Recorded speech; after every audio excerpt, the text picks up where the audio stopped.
से लैंडस्केप या पोर्ट्रेट में जो भी हमने शेप लेनी है हम ले लेते हैं और क्रिएट कर देते हैं। फोटोशॉप में कुछ ऑप्शन, कुछ चीज़ें जो रह रही हैं उनके बारे में हम बात करेंगे और उनको जानेंगे रिगार्डिंग हमारी स्टार्ट। बिल्कुल। और यहाँ पे हम 3D के मेन्यू को हमने कवर किया था, सॉरी फ़िल्टर मेन्यू को, इसमें हमने चीज़ों को चेक किया था। अब हमारे पास जो मज़ीद ऑप्शन है उसमें 3D को छोड़ के इसके ऊपर हम बात करेंगे लास्ट पे। व्यू मेन्यू में प्रूफ सेटअप, ये चीज़ें मैंने आपको बताई थी एक्स्ट्रा, और ये सारी चीज़ें क्या हैं, स्क्रीन मोड क्या है। इस वक्त जो चीज़ हम इस्तेमाल कर रहे हैं इसे स्टैंडर्ड मोड स्क्रीन कहते हैं। फुल स्क्रीन और full screen with menu bar और फुल स्क्रीन, ये आपको एक सिंपल सी शॉर्टकट की से मिल सकती है अगर आप काम कर रहे हैं। मैं यहाँ पे कोई पिक्चर भी ले आता हूँ गूगल से।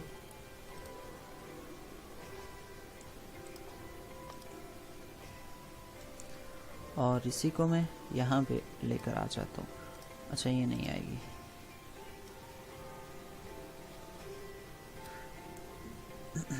स्टैंडर्ड मोड मीन्स नॉर्मल, जो हमारा कंट्रोल 0 प्रेस करें तो एक्चुअल साइज है, स्टैंडर्ड मोड है।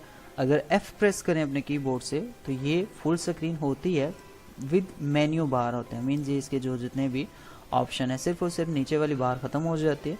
और अगर आप बिल्कुल बिहाइंड पे काम करना चाहते हो तो आप F प्रेस करोगे तो ये बिल्कुल नीट स्क्रीन आपके पास हो जाएगी, नॉर्मल स्क्रीन आपके पास हो जाएगी और आप इसको लेके काम कर सकते हो। अगर जूम कर लें तो देखें पूरी स्क्रीन के ऊपर आपका ऑब्जेक्ट आ जाएगा और आप इसको स्पेस की मदद से साइड, लेफ्ट, राइट अपनी तरफ कर सकते हो। ठीक है, तो ये F की मदद से होता है और F के साथ ही ये ख़त्म हो जाता है। F F F और आप प्रेस करते जाएंगे, F एक बार, F 2 बार और फिर F वापस। तो हम यहाँ पे आ चुके हैं। अच्छा, इसके बाद हमारे पास व्यू में एक्स्ट्रा क्या चीज़ें होती हैं। अगर हमने यहाँ पे कंट्रोल R प्रेस किया, ये रूलर्स ले लिए और इसमें हमने कुछ गाइडलाइन यहाँ पे लगा ली। इसको मैं हाइड कर देता हूँ और ये ऐसे कर देते हैं, ये गाइडलाइन। इसके नीचे मैं कोई कलर ऐसा रख देता हूँ जो कि सॉलिड कलर हम लगा देते हैं और इसमें हम ये वाला कलर लगा देते हैं ताकि आपको सही से दिख जाए। मीन्स हमने कोई गाइडलाइन लाई यहाँ पे और फिर यहाँ पे और फिर यहाँ पे कुछ गाइडलाइन ऐड कर ली। हम कोई डिज़ाइन बना रहे हैं, कुछ भी बना रहे हैं तो हमारे पास दो ऑप्शन होते हैं। या तो गाइडलाइन हम यहाँ से हटा दें, लेकिन हम चाहते हैं गाइडलाइन यहीं रहें, एंड तक हमें इसकी सेटिंग करनी है या कोई काम करना है। तो मज़ीद हम क्या करेंगे, हमें इसको जस्ट थोड़ी देर के लिए हाइड रखना है ताकि हम अपने ऑब्जेक्ट पे काम कर लें और उसके बाद हम इसको चेक करेंगे। तो इसके लिए आप व्यू में जाके हाइड पे, एक्स्ट्रा इसे कहते हैं, कंट्रोल H प्रेस करते हो तो ये हाइड हो जाता है। अब आप काम आसानी से कर सकते हो और जब काम आपका कंप्लीट हो जाए उसके बाद आप वापस जाएं और कंट्रोल H प्रेस करें तो वापस यही सेटिंग आपके पास आ रही, यही गाइडलाइन आपके पास शो हो जाएंगी। तो ये गाइडलाइन को शो करना और हाइड करना यहाँ पे कहलाता है। आप बिल्कुल कंट्रोल Z करके वापस जा सकते हो और अगर लाइनें शो करनी है तो ऐसे कर सकते हैं। व्यू में जाएंगे और शो में हमारे पास क्या क्या है, इसमें हमारे पास पिक्सल, स्मार्ट गाइड क्या है। स्मार्ट गाइड मैंने इलस्ट्रेटर में भी आपको बताई हुई है। स्मार्ट गाइड का फ़ायदा ये होता है कि इसकी मदद से मैं यहाँ पे एक सॉलिड कलर कोई सा भी है वो लगा देता हूँ यहाँ पे।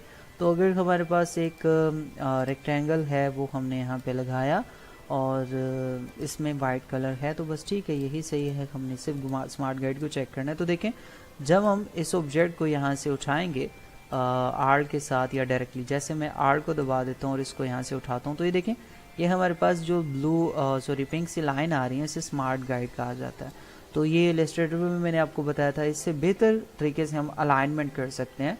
तो व्यू में जाके हमारे पास जो रूलर्स हैं वो शो हैं और उसके बाद शो में जाएंगे तो ये स्मार्ट गाइड। बाकी आप ना भी चेक करें, सिर्फ और सिर्फ स्मार्ट गाइड भी अगर आपका चेक हो जाए तो आपका काम आसान हो जाता है। बाकी एक्स्ट्रा ऑप्शन हैं वो आप सेपरेट कर सकते हो, लेकिन स्मार्ट गाइड ओवरऑल है, सारी चीज़ों को एक जगह ले लेता है। न्यू ऑप्शन है, पहले 2015 से नीचे वाले ऑप्शन में ये नहीं था। सो इसमें हमारे पास स्नैप टू, अच्छा स्नैप टू गाइड्स और स्नैप टू लेयर्स, ये क्या चीज़ें होती हैं। स्नैप टू गाइड्स मैंने आपको बताया कि यहाँ पे अब अगर आपके पास स्मार्ट ऑब्जेक्ट है तो इसमें आसानी से आप एक ऑब्जेक्ट को दूसरे में स्नैप कर सकते हो, आसानी से क्लोज कर सकते हो। ये शिफ्ट आपने दबा लिया और ऑब्जेक्ट को आसानी से क्लोज कर सकते हैं, देखें यहाँ पे। तो इसका एक ऑप्शन हमारे लिए मौजूद होता है जस्ट अ मिनट। सो यहाँ पे ये सेटिंग हम इसके साइज़ को हम स्नैप कर सकते हैं, क्लोज कर सकते हैं आसानी से स्मार्ट गाइड की मदद से। तो अगर आपने कोई ऑब्जेक्ट देखें स्मार्ट गाइड की मदद से हम इसमें जल्दी से वर्क कर सकते हैं। तो स्मार्ट गाइड एक ऑप्शन ऐसा है जिससे आप सारी चीज़ों को लेवल कर सकते हो। न्यू गाइड और न्यू गाइड लेआउट, ये चीज़ें अगर आपको यहाँ पे देखें, आप अपनी मर्ज़ी से रोज़ और कॉलम बना सकते हो यहाँ पे, लेकिन ये थोड़ा डिफ़िकल्ट है। शायद आप रोज़ भी यहाँ पे लें तो ये भी मिल जाती हैं आपको।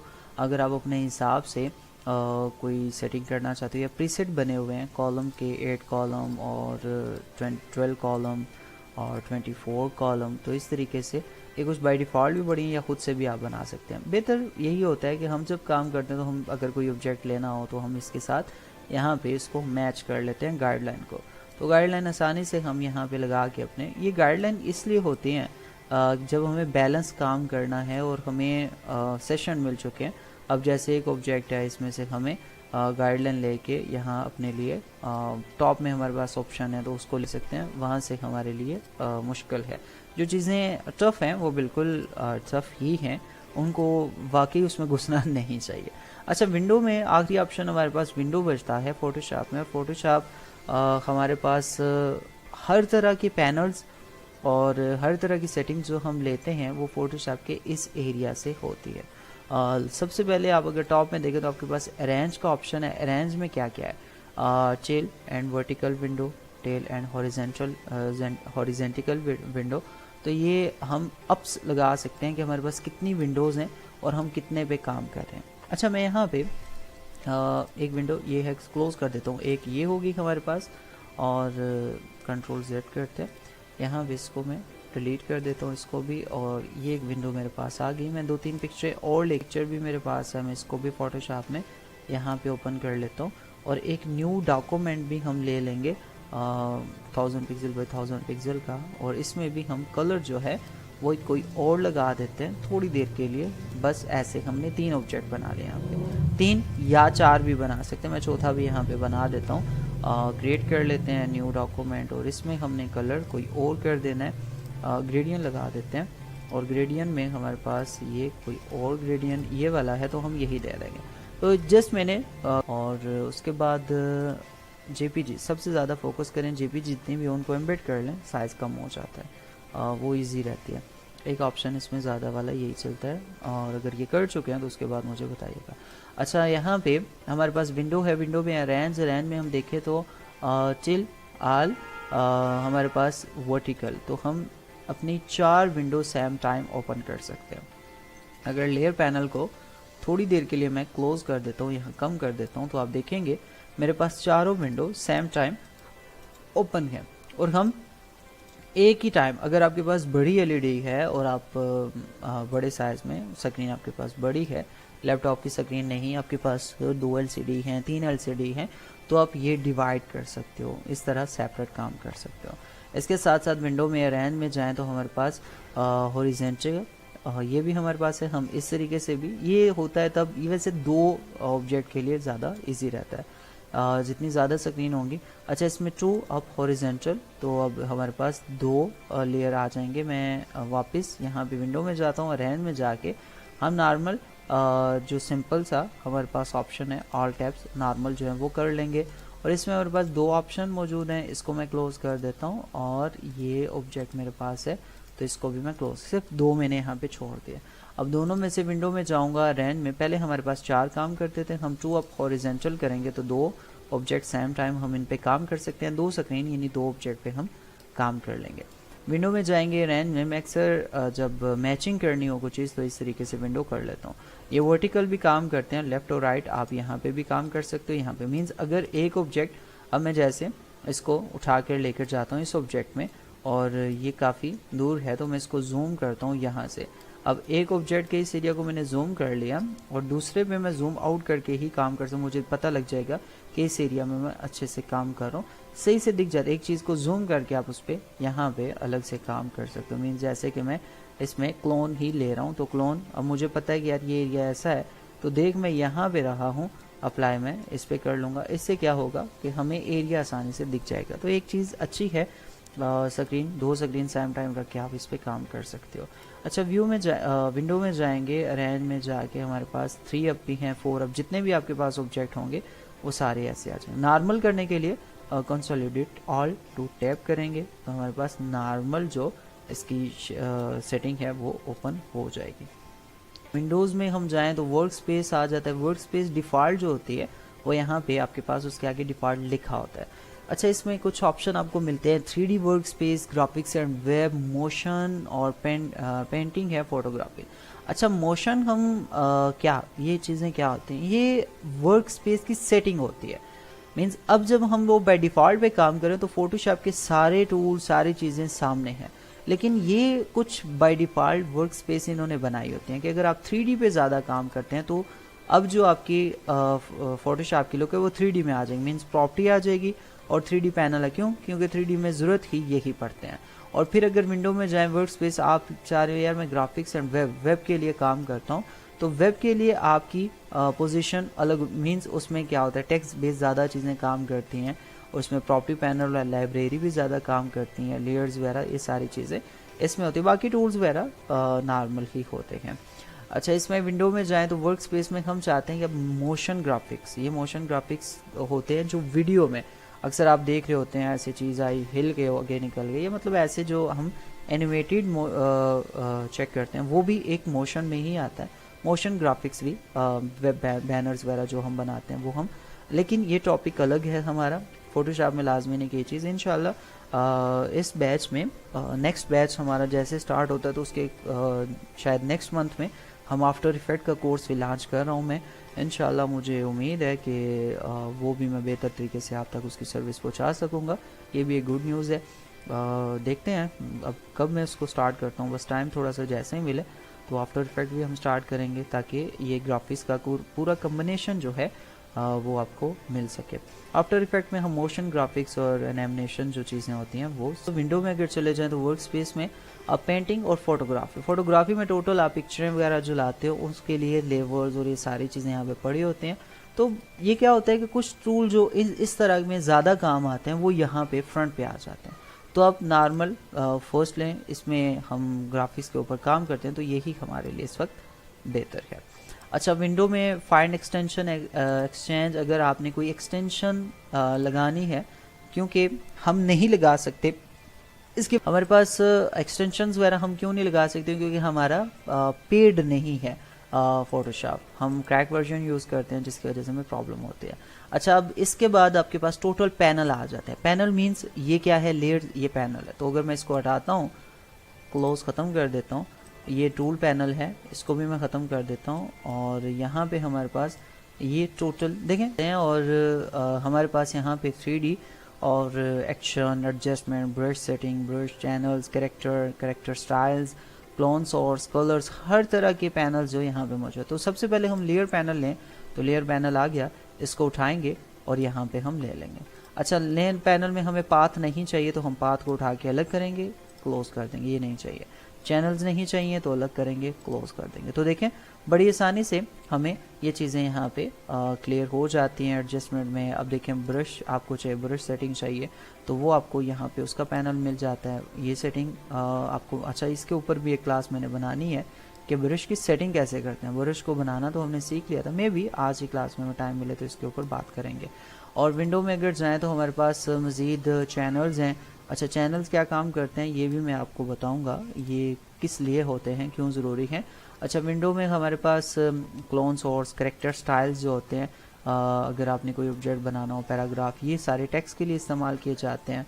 विंडो में जाएं तो ये देखें ग्रेडियंट्स आपके पास मौजूद है, बाय डिफ़ॉल्ट ग्रेडियंट अगर आप रखना चाहते हो, swatches, colour, swatches, gradient, pattern, ये वाला ऑब्जेक्ट भी अगर आपको किसी जगह रखना है, आप चाहते हो कि यार ये जब मैं काम करूं तो ये सामने आ जाएं, या कलर को आप यहाँ टॉप में रखना चाहते हो तो यहाँ कलर आ जाएंगे। और मज़ीद सेटिंग करने के लिए आप ये पैनल क्लोज भी कर सकते हो। उसके बाद अगर आप ग्रेडियंट भी यहाँ लेना चाहते हो तो ग्रेडियंट भी आ जाएंगे, पैटर्न या स्वाचेस तो स्वाचेस भी आपके यहाँ आ जाएंगे। तो जब चाहें आप इन चीज़ों से फ़ायदा उठा सकते हैं, पैनल को कम कर सकते हैं, ज़्यादा कर सकते हैं, गैप बढ़ा भी सकते हैं, ऐसे और कुछ इस तरीके से। तो आपकी स्क्रीन जब बड़ी हो तो आप इस तरह बहुत सारी चीज़ें यहाँ पे रख सकते हैं, स्वाचेस, ग्रेडियंट यहाँ पे, तो आसानी से सेट हो जाते हैं। लेयर नीचे आ जाएंगे और अगर ख़त्म करने हैं तो पूरा पैनल यहाँ से उठा के आप अलग कर सकते हो, ख़त्म कर सकते हो। तो पूरा पैनल यहाँ पे आ जाएगा। वापस जाने के लिए ये है, और एक एक ऑब्जेक्ट को आप बाहर निकाल के डिलीट भी कर सकते हो। तो यहाँ पे ये पैनल आपका क्लोज भी हो जाता है, मतलब जो चीज़ें आप ऐड करते हो वो रिमूव भी यहाँ से हो जाती हैं। अच्छा, विंडो में जाएंगे, ये सेटिंग इसलिए बता रहा हूँ कि आपको खुद से अपने फोटोशॉप की सेटिंग कर सकते हैं। जैसे इसमें नेविगेटर होता है एक, इससे आप जूम और ऑब्जेक्ट को काफ़ी अच्छी आसानी से सेट कर सकते हो। तो मैं नेविगेटर सिर्फ उठाऊंगा और इसको सेपरेट जगह पे रखूँगा। अच्छा, मैंने काफ़ी टाइम इसका इस्तेमाल किया है। आप इतना जूम इसको कर ले, और क्या होता है कि अब जूमिंग में बहुत फ़ायदा देते हैं आपको, कि अगर आप कोई ऑब्जेक्ट पे काम कर रहे हो, लाइक ये है या इस तरीके से कोई भी ऑब्जेक्ट है, मैं यहाँ पे चला जाता हूँ और Ctrl 0 प्रेस कर देता हूँ। तो देखिए मेरे पास ये ऑब्जेक्ट है, इसको मैं डिलीट कर रहा हूँ। अब मुझे इसको जूम करना है, तो यहाँ पे बाय डिफ़ॉल्ट जो 67% ये जूम है, और 0 कंट्रोल माइनस करेंगे तो ये तकरीबन 67 है। तो अगर हम इसको जूम करेंगे तो ये काफ़ी सारा जूम हो गया, और ये जो रेड एरिया है आप इसको जहाँ लेके जाएंगे आपकी स्क्रीन पे बस वो ही शो होगा। तो मैं इसको इस साइड पे रखूँगा, ये शो हो जाएगा, टॉप में रखूँगा, ये शो हो जाएगा, और टॉप में लेके जाऊँगा तो ये। तो इससे फ़ायदा हो जाता है कि हम जूमिंग पिक्चर को काम करते टाइम जूमिंग को बड़ी आसानी से कवर कर सकते हैं। पूरे ऑब्जेक्ट में जितनी जूमिंग है, जो जो एरिया हमें चाहिए वो फुल जूम करके हम बाद में उसको निकाल सकते हैं। ठीक है, तो ये बड़ा ज़बरदस्त एक ऑप्शन होता है नेविगेटर का। आप स्क्रीन को वहाँ पे भी चेक कर रहे होते हो, यहाँ पे काम, अगर आप अक्सर ऐसा करते हो बहुत ज़्यादा जूम करके काम कर रहे होते हो किसी ऑब्जेक्ट के ऊपर, जैसे मैं जूम करके इस पे काम कर रहा हूँ, तो क्या है फुल प्रीव्यू मुझे वहाँ पे मिल रहा होगा कि यार ये रेड एरिया के अंदर मेरा फुल प्रीव्यू है, पूरी पिक्चर कैसी दिख रही है, मैं इस पे क्या काम कर रहा हूँ। जैसे अगर मैं जूम करके, हाँ अच्छा, मैं जैसे इस पे Ctrl U प्रेस करता हूँ, ह्यू एंड सैचुरेशन लेके, मैं अगर इसके यहाँ पे लाइट के कलर चेंज करना चाहता हूँ तो मुझे साफ पता चल जाएगा कि मैं पूरी पिक्चर का व्यू कैसा आ रहा है। नज़दीक तो आ रहा है, लेकिन साथ साथ हमें पूरी पिक्चर का व्यू दिख रहा है कि यार ये वाला कलर इसमें बहुत अच्छा आ रहा है, या अगर इसमें ये कलर हो जाए, इस तरह के कलर हो जाए, ये आ जाए, और फिर इसके सैचुरेशन थोड़ी सी ज़्यादा हो जाए कलर में, और लाइटिंग थोड़ी कम हो जाए, डल हो जाए पिक्चर में, तो क्या इसमें सीन अच्छा आएगा। तो हम ऐसे करके देख सकते हैं, लुक तो अच्छी आ रही है, और Ctrl 0 प्रेस करेंगे तो वाकई ये ठीक बन गया। तो इस तरीके से अगर हम जूमिंग करके काम कर रहे हैं तो हम इस नेविगेटर का इस्तेमाल करके अच्छे तरीके से फोटोशॉप को एडजस्ट कर सकते हैं। अच्छा ऑप्शन है। अच्छा, इसमें हमारे पास इन्फो होती है। अच्छा, इन्फो क्या है? ये ऑब्जेक्ट की है कि आप किस बेस पे काम कर रहे हो, आपके पास कलर कौन से हैं, पोजीशन क्या है, एक्स की पोजीशन क्या है, वाई की पोजीशन क्या है। तो देखें ये टोटल आपके कर्सर पे होता है, मीन माउस की इस एरिया पे होता है। तो जहां आपका माउस है वहां पे कलर वो बताएगा। तो आप अगर यहाँ येलो में आ रहे हो, माउस यहाँ पे रख दिया, तो आप इस जगह पे आप नोट करेंगे कि आपको वो वैल्यू बताएगा। यहाँ पे कलर की वैल्यू बता रहा है कि RGB कलर 18, रेड 181 है, ग्रीन 124 है, और ब्लू कलर जो है या ब्लैक, रेड ग्रीन ब्लू है। ठीक है, तो ब्लू कलर जो है वो 9% है, तो ये कलर बनता है। तो इसको अगर हम यहाँ पे चेक भी करें तो बड़ा आसान है। कैसे? हम विंडो में जाएंगे और यहाँ से हम ले रहे हैं टूल। टूल कहाँ पे हमें मिलेंगे? हम यहाँ नीचे चले जाएंगे तो हमें टूल्स मिल जाएंगे, टूल प्रीसेट। तो टूल प्रीसेट हमारे पास ये अलग से है, और हम इसकी मदद से, अच्छा ये चीज़ें जब हम टूल्स वगैरह गायब कर लेते हैं, सारा कुछ गायब हो जाता है, तो ये ऑप्शन नीचे है बस एक छोटा सा, तो ये टूल हमारे पास ओपन हो जाते हैं। हम यहाँ साइड पे इसको रख लेते हैं। अच्छा, यहाँ पे अब बड़ी ज़बरदस्त सी चीज़ बताने वाला हूँ कि आपको किसी एरिया का कलर नहीं पता, तो देखें जैसे मैंने आपको ये बताया कि ये एरिया का कलर मैंने फाइनल किया है, तो 255, 175 और 6। ठीक है, मैं इस पर डबल क्लिक करता हूँ और यहाँ पे RGB कलर, तो मैं RGB कलर 255 और ये क्या था, अच्छा मैं भूल गया हूँ, फिर से करते हैं। माउस को यहाँ पे रखिए, कलर में चेक करता हूँ, 255, 175 और 6। तो यहाँ पे अगर आप एक न्यू सॉलिड कलर लगाते हो और सॉलिड कलर में आप यहाँ पे 255 और ग्रीन हमारा 175 5 और यहाँ पे ब्लू ओनली 6 कर दें, तो कलर कौन सा बनता है? यही कलर जो अभी हमने चेक किया, ये कलर। तो ये बड़ा फ़ायदा हो जाता है कि इसकी मदद से आप जहाँ पे भी क्लिक करेंगे, जैसे ये एरिया है, तो आपको जो कलर भी चाहिए आप माउस वहाँ पे रखें और आपको उसकी वैल्यू दे देगा। दो चीज़ों में देगा, एक RGB सेशन में 8 बिट और CMYK सेशन में भी। तो हम CMYK में भी देखें तो यहाँ पे सियान 0 है, मर्जेंडा 37, येलो 100, ठीक है। तो अगर हम यहाँ पे डबल क्लिक करते हैं या इसको मैं फ़िलहाल के लिए डिलीट कर देता हूँ, यहाँ न्यू से फिर सॉलिड कलर लेते हैं और अब CMYK कलर हम ऐड करेंगे। CMYK यहाँ पे हैं तो यहाँ पे 0 और फिर 37, मर्जेंडा जो है वो 37 था, ये 37 हो गया और येलो जो है वो 100% है और ब्लैक जो है वो 0 है। तो ये कलर आपका फिर से बन गया। तो आप देख सकते हो बहुत ही आसानी से कलर हमने यहाँ पे बना लिया। तो ये एक बहुत अच्छा तरीका है कलर चेक करने का। पोजीशन, अच्छा पोजीशन यहाँ पे मैं नोट नहीं करता, जो चीज़ यहाँ पे बताने वाली थी वो मैंने बताई कि इन्फो का फ़ायदा ये हो जाता है कि आपको कलर के बारे में ये बता देता है। और दूसरा प्रॉपर्टी क्या है, प्रॉपर्टी ये है कि आपको कन्वेंस एरिया, ये जो जिस पे हम काम करते हैं, आप आर्ट बॉडी से कह सकते हैं तब भी ठीक है। तो ये आपको इसकी प्रॉपर्टी बता देता है कि इस वक्त आपकी विड्थ 2048 है और 1152 है और ये लैंडस्केप में है, रेजोल्यूशन 32 पिक्सल इंच है इसकी और RGB कलर मोड है, 8 बिट चैनल है, फिल इसकी प्रॉपर्टी ग्रे कलर में है। तो ये आपको पूरी प्रॉपर्टी बताता है आपके कन्वेंस एरिया की। तो ये एक ऑप्शन होता है आपके पास, आप रूलर्स और गाइड्स इसकी ये लगी हुई हैं। अगर आप चेंज करना चाहें ट्रांसपेरेंसी ग्रेड या रूलर्स लगाना चाहें तो वो भी लगा सकते हैं। टोटल सेटिंग है, मीन्स आप जैसे इस पर क्लिक करते हैं तो ये देखें आपके पास इंचेस सेंटर, अगर आप यहाँ से रूलर्स की जो सेटिंग है वो चेंज करना चाहते हैं वो हो जाएगी। गाइडलाइन आपके पास किस तरह की हैं, वो डॉटेड लेना चाहते हो, सॉलिड लेना चाहते हो, स्मार्ट गाइड की। तो अगर आपको ये चाहिए तो यहाँ पे चेक कर दें, नहीं चाहिए तो अनचेक कर दें। यहाँ से भी सेटिंग सारी, इमेज साइज़ क्या है, ट्रिम करें तो अगर हम यहाँ पे इमेज साइज़ को देखें तो इमेज साइज़ ये है। अब यहीं से पहले कन्वेंस एरिया है और अगर इसको क्लोज करते हैं तो फिर हमारे पास रूल एंड गाइड है और फिर गाइड्स और फिर क्विक एक्शन। क्विक एक्शन में होता है कि इमेज के साइज़ को जैसे क्लिक करें तो यहाँ पे इमेज का साइज़ आ जाएगा, हम रीसाइज इसको कर सकते हैं और क्रॉप करना हो तो यहीं पे हम इमेज को क्रॉप भी कर सकते हैं जल्दी से, और अगर ट्रिम करना हो तो ट्रिम भी कर सकते हैं, ज़रूरत नहीं होती। रोटेट करना हो तो यहीं पे हम एंगल दे के, लाइक हम 45 एंगल करें, ओके कर दें तो 45 एंगल पे पिक्चर रोटेट हो जाएगी। तो ये एक ऑप्शन यहाँ पे फास्ट, इसे हम क्विक एक्शन कहते हैं, तो ये यहाँ पे हमारे पास मौजूद होता है। तो आप क्रॉप करें, इमेज साइज को बनाएं, जो भी करें प्रॉपर्टी से आप ये सारी चीज़ें ले सकते हो। बहुत प्यारा सा ऑप्शन है और मे बी शायद आपके लिए न्यू हो और अलग सा हो, बिल्कुल नया है। सो आप इसको यूज़ करें, आपके लिए काफ़ी ज़्यादा बेहतर रहेगा। अच्छा इसको मज़ीद हम जानते हैं, ऐसा करें कि क्लास को रीज्वाइन कर लें और इसके ऊपर जो चीज़ें रहती हैं उनको हम जानेंगे कुछ आप में। और अब मज़ीद कुछ ऑप्शन है विंडो में, अगर चले जाएँ तो हमारे पास यहाँ पे पैटर्न्स और प्रॉपर्टी पैनल, शेप्स और स्टाइल। अच्छा शेप और स्टाइल बड़ी अच्छी चीज़ है इसमें। बेसिक देखें तो अच्छा ये स्टाइल क्या काम करते हैं, ये कुछ बेसिक स्टाइल होते हैं और इनको लेके हम ज़बरदस्त से काम कर सकते हैं। मीन्स अगर हमारे पास कोई ऑब्जेक्ट है और उसके ऊपर मैं सॉलिड कलर लगा देता हूँ ऐसे वाला ही, और इसके ऊपर मैं क्या करता हूँ टेक्स्ट, और टेक्स्ट में हम कुछ भी यहाँ पे लिख देते हैं, जैसे कि लिखा हुआ पड़ा होगा, डबल क्लिक करेंगे और इसका जो कलर है वो हम चेंज करेंगे, फ़िलहाल के लिए वाइट कर देते हैं और चेक लगा देते हैं। फ़ॉन्ट जो भी लगी है हम चेंज करेंगे बिल्कुल, और इसमें हम कुछ डिफरेंट सी प्यारी सी फ़ॉन्ट लगा देते हैं, यही लगा देते हैं और ये हमारे पास आ गया। अच्छा ये ऑब्जेक्ट हुआ और इस ऑब्जेक्ट को हम क्या करेंगे, इस्तेमाल कैसे करेंगे।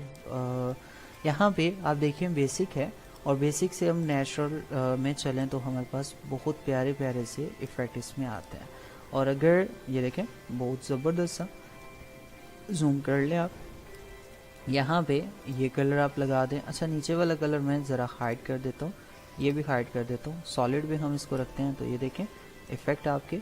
और अगर मैं इनको नीचे वाइट लगा देता हूँ ये करके और इस पर क्लिक कर देता हूँ और ये प्रॉपर हम वाइट लगा देंगे इसके, तो अब आपको सही से इफेक्ट दिखेंगे। अच्छा ये नीचे नहीं लगाना था, ऊपर करना है यहाँ पे टेक्स्ट लेयर पे। तो आप ये फ़िल्टर लगाएं, मुख्तलिफ़ तरह के हैं और ये स्टाइल्स बने होते हैं, बने बनाए। अच्छा इनका सबसे बड़ा कॉन्सेप्ट मैं आपको बताऊं कि आप इनकी तह तक कैसे पहुंच सकते हो कि यार ये फ़िल्टर लगा है तो मतलब अगर आपको इनमें से कोई अच्छा लग गया है आपको कि यार ये लेयर स्टाइल अच्छा है, और मैं इसको मज़ीद अब खुद कैसे देख सकता हूँ ये कैसे बना है और इसमें सेटिंग कैसे की गई है, तो ये सारे काम आप खुद से भी कर सकते हैं। फैब्रिक में देखें तो आपके पास कुछ ये इफ़ेक्ट और ये इफ़ेक्ट ये कहाँ से आए हैं।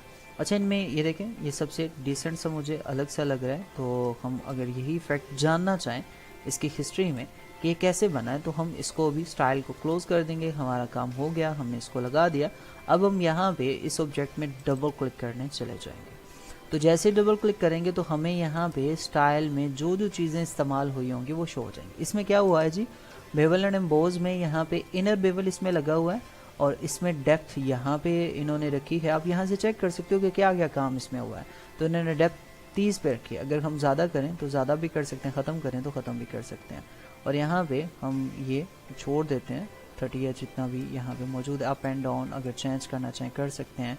इसमें देखें स्ट्रोक इन्होंने बिल्कुल नॉर्मल सा लगाया हुआ है, तो स्ट्रोक अगर 1 पॉइंट है, हम ज़्यादा करना चाहें तो ये ज़्यादा भी हो जाएगा, ठीक है। और सेंटर में है स्ट्रोक, बहुत बाहर या फ्रंट पे नहीं। ऑफ स्टेज की 100% नहीं है। अगर हम कम करें तो 0 हो जाएगी, ज़्यादा करें तो यहाँ पे कुछ हो जाएगी। इनर शेडो में अगर देखें तो इनर शेडो में इन्होंने कलर ये यूज़ किया है। मतलब एक ऑब्जेक्ट की या पैटर्न इन्होंने ये इस्तेमाल किया, तो हम अपनी मर्ज़ी से अगर इसमें पैटर्न लगाएं तो ये चेंज भी हो सकता है।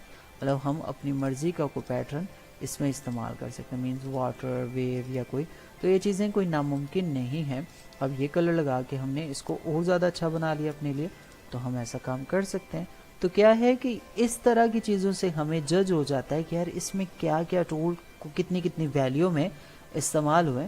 तो हमारी बहुत सारी जो लेयर स्टाइल हैं, लेयर स्टाइल की जो सेटिंग है वो हल हो जाती है, ठीक है। तो इस चीज़ पे थोड़ा सा हमें ध्यान रखना है, इस पे चीज़ पे फोकस रखेंगे अच्छा रहेगा। अच्छा, नेक्स्ट हमारे पास जो चीज़ इसमें आएगी लेयर स्टाइल, ये हमारा क्लियर हो चुका है। स्वाट चीज़, टाइमलाइन, टूल प्रीसेट ये आप सारी चेक कर चुके हो। नेविगेटर, मॉडिफाई की, मेजरमेंट लो, ये ज़रूरत नहीं पड़ती। जो चीज़ें ज़रूरत नहीं पड़ती मैं उनको बिल्कुल आपके सामने लाऊंगा नहीं, लेकिन हिस्ट्री, हिस्टोग्राम, ग्रेडियंट भी आपके पास मैंने बताया कहाँ से आ जाते हैं।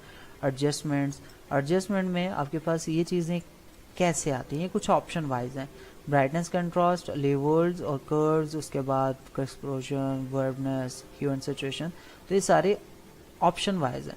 यहाँ भी आप देखेंगे तो आपको ये सारे बिल्कुल ऐसे मिल जाएंगे। तो बेहतर ये है कि आप इन सबको ऐसे लें। देखें सॉलिड कलर यहाँ पे है तो आपको यहाँ से भी ये मिल जाए। ग्रेडियंट यहाँ पे है, सॉलिड कलर, सिलेक्टिव कलर, और ये सिलेक्टिव कलर यहाँ पे है, ग्रेडियंट मैप और इनवर्ड कलर लॉकअप, ये सारे के सारे। ये देखें कलर बैलेंस यहाँ है, इसको हम कलर बैलेंस यहाँ कह सकते हैं। ह्यू एंड सैचुरेशन यहाँ पे है। तो अब इन पे क्लिक करेंगे तो ये अलग से ओपन हो जाते हैं, लेकिन इनका यहाँ पे फिर बाद में प्रॉब्लम आती है। वही जो चीज़ मैं आपको बता चुका हूँ कि आपको एडजस्टमेंट लेयर में अगर इनको लेंगे तो ये आपके लिए ज़्यादा बेहतर रहेंगे। तो फोटोशॉप में हमारे पास जो चीज़ें मौजूद थी वो सारी की सारी हमने जानी, जो ऑप्शन थे वो हमने देखे। इस तरीके से हम फोटोशॉप में कुछ चीज़ें हैं उनकी सेटिंग बनाते हैं। ऑब्जेक्ट जो हैं तकरीबन मेन हमारे सारे ही ऑप्शन इसमें क्लियर हैं। सिर्फ और सिर्फ एक 3D रहता है जिसको हम चेक करेंगे और